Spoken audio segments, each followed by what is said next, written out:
नमः शिवाय। ओम श्री गणेशाय नमः। प्रिय भक्तगणों, आज वैशाख मास की शुक्ल पक्ष की चतुर्थी तिथि है और आज सुख संपत्ति पुत्र प्रदान करने वाले विनायक चतुर्थी का व्रत है। यह व्रत भगवान श्री गणेश का अति प्रिय व्रत होता है और आज के दिन जो भी इस कथा को ध्यान लगाकर सुनता है उसे गणेश जी भगवान श्री कृष्ण और साथ ही धन की देवी लक्ष्मी माता की उस पर विशेष कृपा होती है। समस्त देवता उससे प्रसन्न होते हैं और इस कथा को सुनने वाले को अखंड सौभाग्य, तेजस्वी पुत्र, अटल संपत्ति की प्राप्ति होती है। सूनी गोद भर जाती है, संतान पर आने वाले संकट टल जाते हैं और माता लक्ष्मी की कृपा से धन वैभव की प्राप्ति होती है। सभी विघ्न दूर होते हैं, भाग्य चमक जाता है और घर में सुख समृद्धि आती है।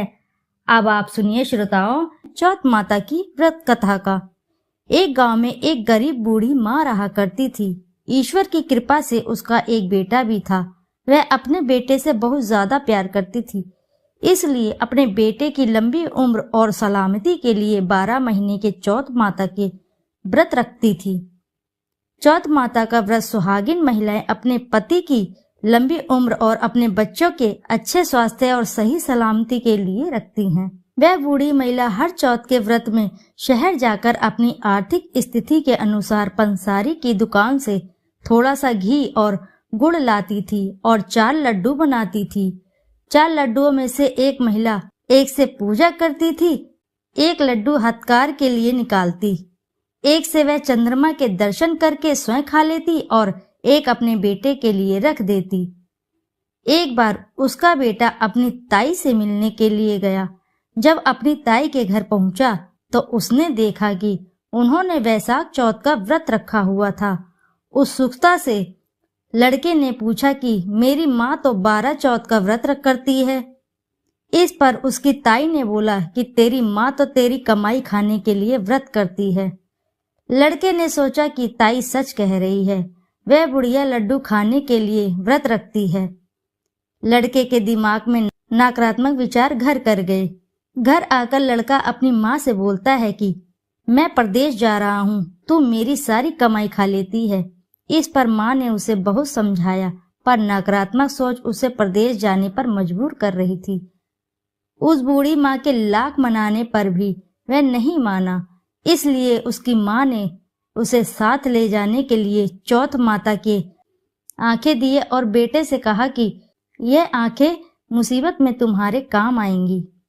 बेटा कुछ नहीं समझ पा रहा था, लेकिन उसने अपनी माँ की बात मान ली। वह परदेश जाने के लिए यात्रा कर रहा था कि उसको एक नगर में जाते समय रास्ते में एक बुढ़िया माँ देखी। लड़के ने ध्यान से देखा कि बुढ़िया रोती हुई जा रही थी और पुए बनाती जा रही थी। वह रो भी रही थी और पुए भी बना रही थी। लड़के ने पास जाकर उस बुढ़िया से उसके रोने का कारण बड़ी उत्सुकता से पूछा। बूढ़ी माँ ने जवाब दिया कि बेटा, इस नगर की पहाड़ी पर एक दैत्य रहता है। पहले तो वह खाने के लिए इस नगर के लोगों को मार दिया करता था। वह लोगों को मारकर खा जाता है। उसके इस अत्याचार को रोकने के लिए नगर में व्यवस्था की गई कि हर घर से एक आदमी को दैत्य के पास भेजा जाएगा और आज मेरे बेटे की बारी है, इसलिए मैं रो रही हूँ और उसी के लिए पुए बना रही हूँ। उस लड़के ने कहा, तुम ये खीर पुए मुझे दे दो, मैं तुम्हारे बेटे की जगह उस दैत्य के पास चला जाऊंगा। बूढ़ी माँ ने लड़के की ये बात स्वीकार करी। लड़के ने खीर पुए बड़े चाव से खाए और खाकर आराम से सो गया। सोते सोते उसे शाम हो गई। शाम को उस बूढ़ी माँ के पास राजा के सैनिक आ गए और कहा, कहाँ है तुम्हारा बेटा? बूढ़ी माँ ने लड़के से कहा कि राजा के सैनिक तुम्हें दैत्य के पास ले जाने के लिए आ गए। वह लड़का खुशी से सैनिकों के साथ दैत्य के पास चला गया। दैत्य के पास जाकर उसने देखा कि दैत्य बहुत भयानक है। अपनी जान बचाने के लिए वह इधर उधर भागने लगा। तभी उसको याद आया कि उसकी माँ ने उसे चौथ माता की आंखें दिए थे और कहा था कि मुसीबत में तुम्हारे काम आएंगे। उस लड़के ने चौथ माता के आंखें निकाले और उन्हें दैत्य की तरफ फेंका और कहने लगा, हे चौथ माता, अगर मेरी माँ सच्चे दिल से मेरी सलामती के लिए व्रत रखती है, दैत्य का सर कटकर जमीन पर गिर जाए। यह चौथ माता का चमत्कार ही है कि उसका वचन कहते ही दैत्य का सिर कटकर नीचे गिर गया। लड़का सही सलामत वापस आ गया। वापस आते देख उसे राजा ने अपने दरबार में बुलाया और बहुत से उपहार देकर रवाना किया। लड़का अपने रास्ते पर आगे बढ़ गया। चलते हुए उसे कुछ समय बाद वह दूसरे राज्य में पहुंचा। उस राज्य में एक प्रथा प्रचलित थी कि बर्तनों के आवे को पकने के लिए एक इंसान की बलि दी जाती थी। राज्य से जाते देख सैनिकों ने उसे पकड़ लिया और आवे में चिनवा दिया। और आवे को पकने के लिए लड़के ने फिर से चौथ माता के आंखें निकाले और बोला, हे माता, अगर माँ मेरे लिए बिना किसी स्वार्थ के व्रत रखती है तो आवे को पकने पर मेरी मृत्यु ना हो। लड़के के ये शब्द बोलते ही आवे पकने पर लड़के की मृत्यु नहीं हुई। जब आवे के बर्तन निकालने लगे तो आवे से मिट्टी की बजाय सोने और चांदी के बर्तन निकले और लड़के ने अंदर से कहा, बर्तन आराम से निकालना, कहीं मुझे लग ना जाए। ये सुनकर बर्तन निकालने वाले आश्चर्यचकित हो गए और उसे आवे से निकालकर राजा के दरबार में ले आए। राजा भी आश्चर्यचकित था। राजा ने लड़के से प्रश्न किया कि आखिर तुम इस आवे से जिंदा कैसे बच गए? लड़के ने जवाब दिया कि मेरी माँ मेरे लिए चौथ के 12 महीने व्रत रखती है, इसलिए चौथ माता की कृपा से मैं इस आवे से सही सलामत वापस निकल आया। राजा को लड़के की बात पर यकीन नहीं हो रहा था, इसलिए राजा अपनी आंखों से चौथ माता का चमत्कार देखना चाहता था। इसलिए राजा ने चांदी की सुराही मंगवाई और लड़के से कहा कि अगर तुम सच बोल रहे हो तो सुराही की नली से निकल कर दिखाओ। उस लड़के ने देखा कि एक भंवरा सुराही के मुंह से बाहर से निकला है। लड़के ने चौथ माता का नाम लेकर आंखें बाहर निकाले और कहा कि हे माता, अगर मेरी माँ तुम्हारे लिए 12 महीने के व्रत रखती है तो मैं भंवरा बनकर सुराही के मुंह से बाहर निकल आऊं। देखते ही देखते राजा की आंखों के सामने वो लड़का भंवरा बन गया और सुराही के मुंह से बाहर निकल गया। राजा ने ये चमत्कार देखा और आश्चर्यचकित हो गया और राजा बहुत खुश हुआ। राजा इतना खुश हुआ कि राजा ने अपनी पुत्री की शादी उस लड़के से कर दी। पूरे नगर में राजा ने प्रचार करवा दिया कि नगर की सारी महिलाएं चौथ माता का व्रत करना आरंभ कर दें। कुछ समय बीत जाने के बाद लड़के को अपनी माँ की याद आई कि मेरी माँ तो बिना किसी स्वार्थ के मेरी सही सलामती के लिए व्रत रखती है, तभी मैं चौथ माता के आशीर्वाद से अभी तक सही सलामत हूँ।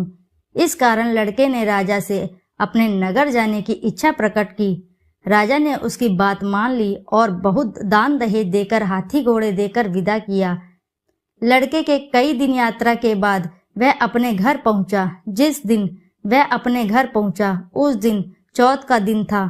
लड़का उसी पंसारी की दुकान में गया जहां उसकी माँ हर चौथ को आती थी। लड़के ने सोचा कि आज माँ इस दुकान से गुड़ और घी लेने आएगी। जैसा लड़के ने सोचा था ठीक वैसा ही हुआ।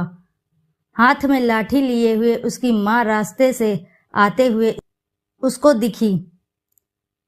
उसकी माँ की उम्र बहुत अधिक हो जाने के कारण उन्हें दिखना कम हो गया था, तो लड़के ने उसकी लाठी में पैर मारा और जानबूझकर पुत्र के बारे में अपशब्द कहने लगा। उस बूढ़ी माँ ने कहा, भले ही मुझे गाली दे दो पर मेरे पुत्र को कुछ मत कहना। माँ के यह शब्द सुनकर बेटा उनके पैरों में गिर पड़ा और कहने लगा, मैं तुम्हारा बेटा ही हूँ, मुझे माफ कर दो।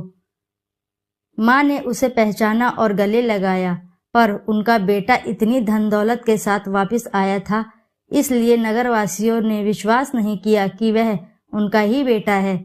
बुढ़िया ने चौथ माता को याद किया और मन ही मन में चौथ माता से कहने लगी, मैंने अगर सच्चे दिल से तुम्हारे व्रत किए हैं तो मेरे स्तनों में दूध आ जाए और दूध की धार मेरे बेटे के मुंह में गिरे। चौथ माता के चमत्कार से बिल्कुल वैसा ही हुआ। दूध की धारा उनके बेटे के मुंह में गिरने लगी। सभी लोग देखकर हक्के बक्के हो गए। उन्हें यकीन हो गया कि यह उनका ही बेटा है और चौथ माता की जय जयकार करने लगे। उस नगर के सभी लोग चौथ माता के व्रत हर महीने रखने लगे। बोलो चौथ माता की सदा ही जय। अब आप सुनिए श्रोताओं, विनायक चतुर्थी की व्रत कथा। पहले हाथ में कुछ अक्षत ले लें। भगवान कृष्ण युधिष्ठिर को इस व्रत की महानता के बारे में बताते हुए कहते हैं कि प्राचीन काल में रंती देव नामक प्रतापी राजा थे। राजा की मित्रता यम, कुबेर और इंद्र आदि देवों से थी।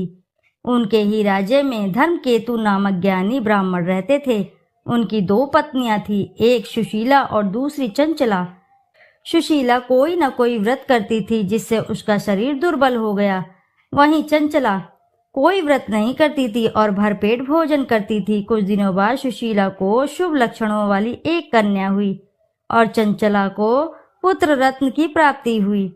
कन्या की शुभता को देखकर चंचला सुशीला को ताना देने लगी। अरे सुशीला, तुमने इतने व्रत और उपवास किए हैं जिसकी वजह से तुम्हारा शरीर जर्जर हो गया, फिर भी एक कृषकाय कन्या को जन्म दिया। मुझे देख, मैं कभी व्रत आदि के चक्कर में ना पड़कर हृष्ट पुष्ट बनी हुई हूँ और वैसे ही बालक को भी जन्म दिया है। चंचला की बातें सुशीला के हृदय में चुभने लगी। वैशाख चतुर्थी के दिन सुशीला ने पूरी भक्ति भाव के साथ संकट नाशक गणेश चतुर्थी का व्रत किया। व्रत से प्रसन्न होकर गणेश जी ने दर्शन दिए। गणेश जी ने आशीर्वाद देते हुए कहा, हे सुशीला, तेरी कन्या के मुख से मोती और मूंगा प्रवाहित होती रहेंगे और तुझे वेद शास्त्र वेता का एक पुत्र भी होगा। वरदान को देने के बाद गणेश जी अंतर्धान हो गए। वरदान के बाद कन्या के मुंह से मोती और मूंगा झड़ने लगे और कुछ दिनों बाद एक पुत्र की प्राप्ति भी हुई। उसके कुछ दिनों बाद ही धर्मकेतु का स्वर्गवास हो गया और उनकी मृत्यु के उपरांत चंचला का घर पूरा धन लेकर दूसरे घर में जाकर रहने लगी। लेकिन सुशीला पति के घर में रहकर ही पुत्र और पुत्री का पालन पोषण करने लगी। कन्या की वजह से सुशीला के पास काफी धन एकत्रित हो गया। इस कारण चंचला सुशीला और उसके परिवार से ईर्ष्या करने लगी। एक दिन हत्या के उद्देश्य से चंचला ने सुशीला की कन्या को कुएं में धकेल दिया। कुएं में गणेश जी ने सुशीला की कन्या की रक्षा की और वापस माता के पास भेज दिया। कन्या को जीवित देखकर चंचला का मन उद्विग्न हो उठा। वह सोचने लगी, जिसकी रक्षा स्वयं ईश्वर कर रहे हो उसे भला कौन मार सकता है। इधर सुशीला अपनी पुत्री को पुण्य प्राप्त करके प्रसन्न हो गई और गणेश जी भगवान को धन्यवाद कहा और प्रार्थना की। चंचला सुशीला की कन्या के चरणों में नतमस्तक हो गई और अपने किए हुए की माफी मांगने लगी। चंचला ने सुशीला से कहा कि सुशीला, तुम बहुत दयावान हो और दोनों कुलों का उद्धार करें। जिसकी रक्षा स्वयं भगवान करते हो उसका मनुष्य भला क्या बिगाड़ सकता है। इसके बाद चंचला ने भी वैशाख मास के कृष्ण पक्ष की चतुर्थी तिथि का व्रत किया। गणेश जी की कृपा से दोनों परिवारों के बीच सब सही हो गया। जिस पर गणेश जी की कृपा होती है उसके शत्रु भी मित्र बन जाते हैं। भगवान श्री गणेश जी जिस प्रकार सुशीला की मदद की उसी तरह सभी की मदद करें। आइए अब सुनते हैं व्रत कथा। विनायक चतुर्थी व्रत की पौराणिक कथा के अनुसार एक बार भगवान शिव और माता पार्वती नर्मदा नदी के किनारे बैठे थे। माता पार्वती ने शिव जी से चौसठ खेलने के लिए कहा। इस खेल में हार जीत का फैसला करने के लिए भगवान शिव ने कुछ तिनके एकत्रित करके उसका एक पुतला बनाकर उसकी प्राण प्रतिष्ठा कर दी। भगवान शिव ने उस पुतले से कहा कि बेटा, हम चौपड़ खेलना चाहते हैं, इसीलिए तुम्हें बताना है कि हम दोनों में कौन सा हारेगा और कौन जीतेगा। उसके बाद भगवान शिव और माता पार्वती के बीच खेल प्रारंभ हो गया। यह खेल 3 बार खेला गया और तीनों बार ही माता पार्वती जीत गई। खेल समाप्त होने पर उस बालक से हार जीत का फैसला करने के लिए कहा गया तो उस बालक ने पार्वती की जगह महादेव को विजयी बताया। यह सुनकर माता पार्वती क्रोधित हो गई और उन्होंने बालक को लंगड़ा होने और कीचड़ में पड़े रहने का श्राप दे दिया। बालक ने माता पार्वती से माफी मांगते हुए कहा कि माता, मुझसे अज्ञानतावश में ऐसा हुआ है। बालक द्वारा क्षमा मांगने पर माता का दिल पिघल गया। उन्होंने कहा, यहाँ गणेश पूजन के लिए नाग कन्याएं आएंगी, उनके कहे अनुसार गणेश व्रत करो, ऐसा करने से तुम्हारा कष्ट दूर होंगे। यह कहकर माता पार्वती चली गई। 1 वर्ष के बाद उस स्थान पर नाग कन्याएं आई। नाग कन्याओं से भगवान गणेश के व्रत की विधि जानने के बाद बालक ने 21 लगातार गणेश जी का व्रत किया, जिसके परिणाम स्वरूप गणेश जी प्रसन्न हुए। उन्होंने बालक को मनोवांछित फल मांगने के लिए कहा। बालक ने कहा, हे विनायक, मुझे इतनी शक्ति दे दीजिए कि मैं अपने पैरों से चलकर कैलाश पर्वत तक पहुंच सकूं। भगवान गणेश ने बालक को वरदान दे दिया। इसके बाद वह बालक कैलाश पर्वत पर पहुंचा। उसने अपनी कथा भगवान शिव को सुनाई। चौपड़ वाले दिन से ही माता पार्वती शिव से नाराज हो गई थी। देवी को मनाने के लिए भगवान शिव ने भी बालक के बताए अनुसार 21 दिनों तक भगवान गणेश का व्रत किया। इस व्रत के प्रभाव से माता पार्वती की नाराजगी दूर हो गई और स्वयं भगवान शिव से मिलने पहुंच गई। तब भगवान शंकर ने माता पार्वती को इस व्रत के बारे में बताया। यह सुनकर माता पार्वती के मन में अपने पुत्र कार्तिकेय से मिलने की इच्छा जागृत हुई। तब माता पार्वती ने भी 21 दिन तक श्री गणेश का व्रत किया। व्रत के 21वें दिन कार्तिकेय स्वयं माता पार्वती से मिलने चले आए। तभी से यह व्रत समस्त मनोकामनाओं की पूर्ति करने वाला व्रत माना जाता है। तो बोलो भक्तों, जय श्री गणेश महाराज की जय। जानिए कैसे भगवान शिव ने गणेश जी को चतुर्थी के दिन पूजे जाने का वरदान दिया। पौराणिक कथा के अनुसार एक बार मां पार्वती स्नान करने कक्ष में गई।